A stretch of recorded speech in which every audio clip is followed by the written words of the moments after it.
animal spirits are back.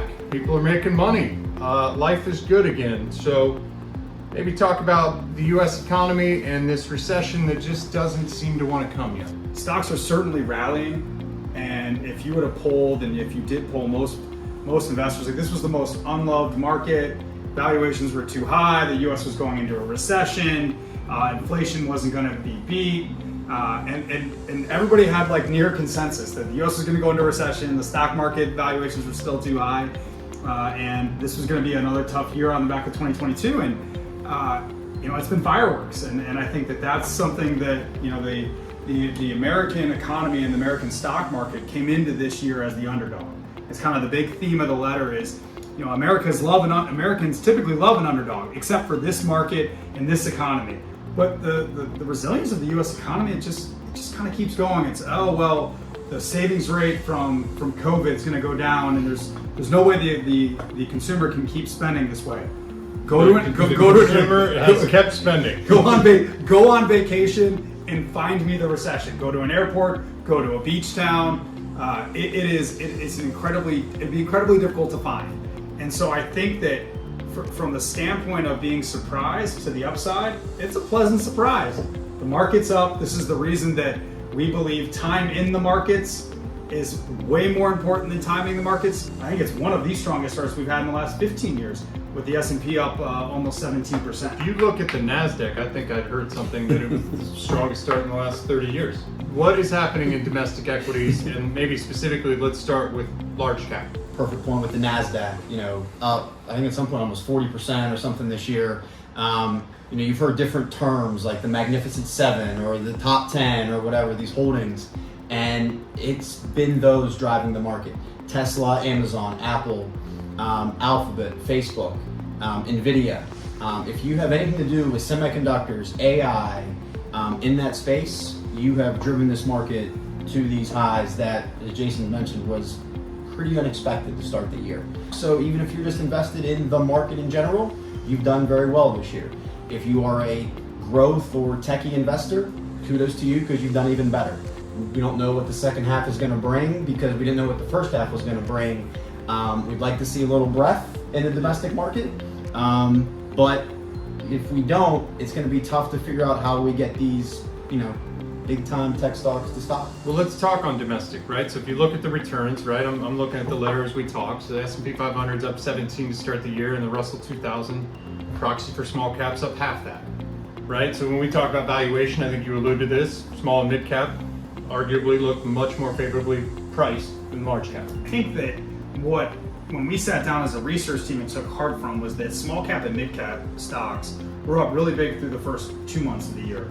And then we had a couple high profile bank failures. But I think that small caps and mid caps really rallied in the second quarter, in particular the last month, the month of June, where we did see some catch up, and they're back now to where they were at the end of February, which is small cap and mid cap stocks are roughly up around 8 or 9%. All right, let's go over the pond and let's talk international and emerging markets. From an international standpoint, this year has started out much in the way that we envisioned it, which is we saw inflation peak year over year at 9% in June. Domestically, year over year. Then in late September, early October, we saw the dollar currency peak against the basket of its peers like the euro, the yen, the kiwi, the Aussie dollar, and I think for that we have written about the need for diversification, why we really like international equities, and they have a better dividend yield, valuations are better, starting to see some green shoots of growth. But really, what has really propelled them forward over the last 9 months has been this weakening dollar for the last year and a half. International equities are outperforming U.S. equities, which is certainly a significant change from the last 15 years. But I think there's been a difference. International developed, done very well. Emerging markets, Michael hit on it, kind of a little bit of a mixed bag, a little bit of a failure to launch. Yeah, to that point, emerging, China was the big story at the end of 2022 coming into this year, and one of the things you have to be concerned about is how much China's propping up its own economy.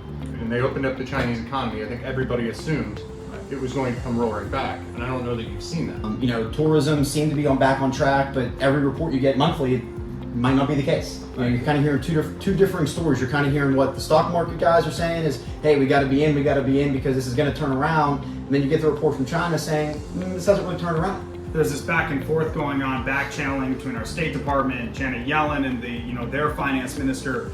And there's this, I think there's this sense in the market that China's going to announce this really big stimulus package, right? They're going to start to stimulate their economy to really get this thing jump started, and it hasn't happened yet. There are pockets of optimism. I think that we all feel really good about what's going on in India.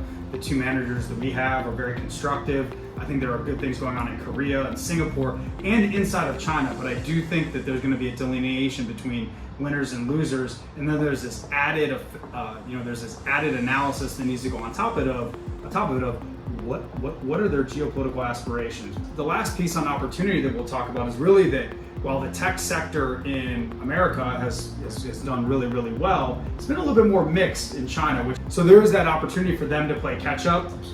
But I still think that we have to see some stimulus, and we have to see them string together a couple months and a couple quarters of positive growth that can be verified. For the first time in a while, you will get rewarded, and you will be leaving money on the table if you don't know what your cash is earning. That's the public service announcement of this video.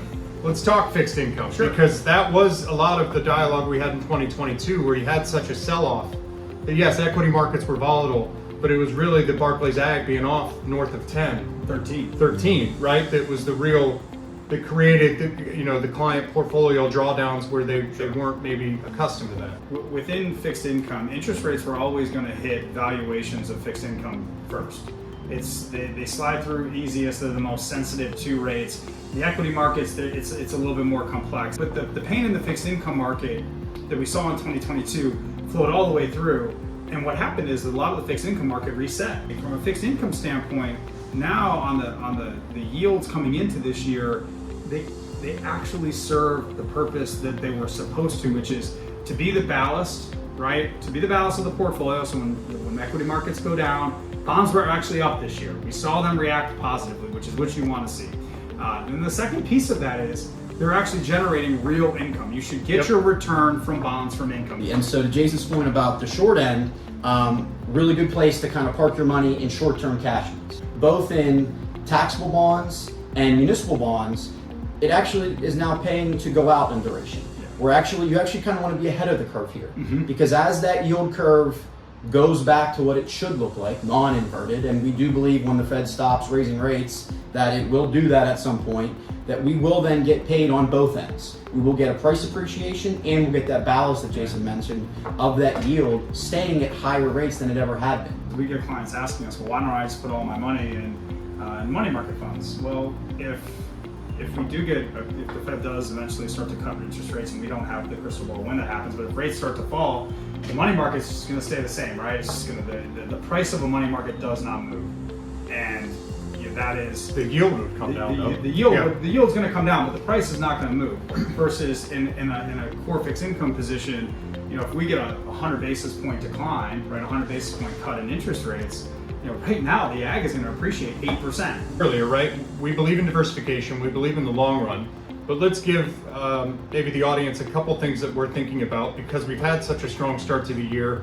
And, as an investor, you kind of feel in the whipsaw of really bad 2022 and a really strong start to 23. And it's like, well, where have we solved all the world's problems? Does this return really make sense? We are seeing, inflation fall at a pretty good clip, not only in domestic Europe, but also in the United Kingdom.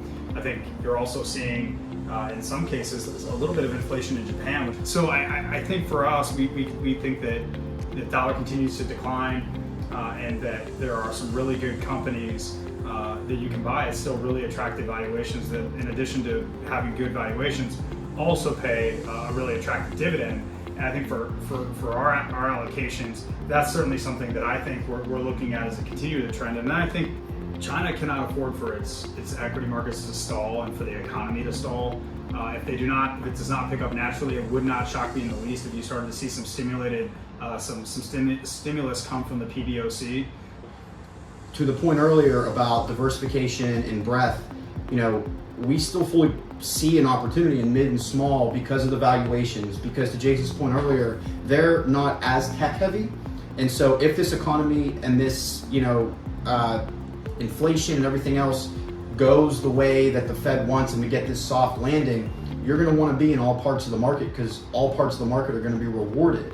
And, people just don't have money to throw everywhere. So you're going to have to take some money from some places and put it elsewhere. And that's why we think that their diversification piece is so strong because, right now, mid and small are saying, hey, we're pretty value good right now. Yeah. Where the tech and the S&P, if you look at historical, maybe a little over right now. The next question that we tend to get on so what do you think? Is the Fed going to raise rates again? And I think the labor market continues to be strong. The Fed I don't think you have any reason to not believe the Fed when they've come out and said we're likely to raise a couple more times.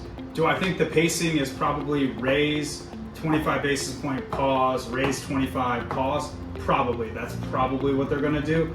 But I think what they've proven is you got to believe them. Well, I'll challenge higher for longer, right? The terminal rate's at 5.